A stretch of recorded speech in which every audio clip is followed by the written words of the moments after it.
Bonjour,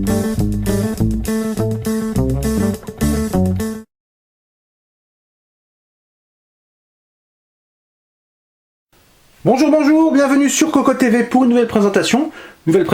Encore un radiateur avec le Be Quiet Dark-Rock 2.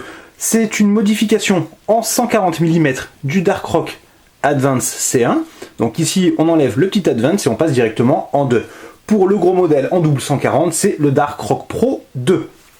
180 watts de TDP, la boîte ça ne change pas, c'est noir avec toutes les informations techniques qu'il y a à savoir. Et on va passer directement au produit.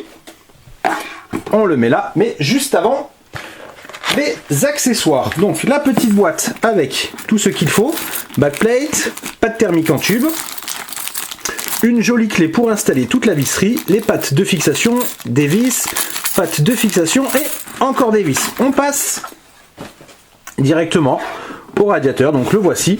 Physiquement, eh bien, c'est le même que l'ancienne version, donc toujours avec ce petit top en aluminium brossé du plus bel effet. Alors vraiment, on avait adoré le premier pour les performances qui étaient un peu en retrait, c'est vrai, mais elles étaient quand même très intéressantes dans un silence de mort tout simplement, et la finition qui était hallucinante. Alors c'est vrai que niveau prix c'était un tout petit peu cher, mais ça valait quand même l'investissement. Là on va voir si le gain est intéressant avec le 140 mm. Alors déjà, première chose, si le radiateur n'évolue pas, toujours donc scie head pipe 6 mm, pas de direct touch, une finition toujours très propre.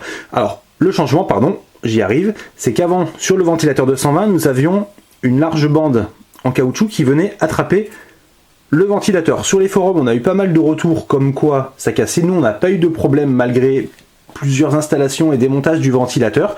Là on change, Be Quiet est passé sur des griffes métalliques, toutes simples. Alors c'est une bonne idée, surtout que le ventilateur intègre ici au niveau du cadre du caoutchouc, donc les vibrations sont directement atténuées.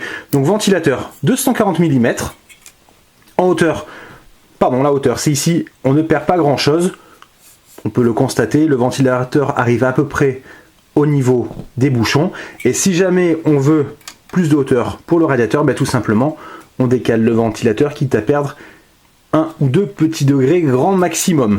Le câble, le voici. Si on arrive à le sortir. Donc nous sommes sur du PWM.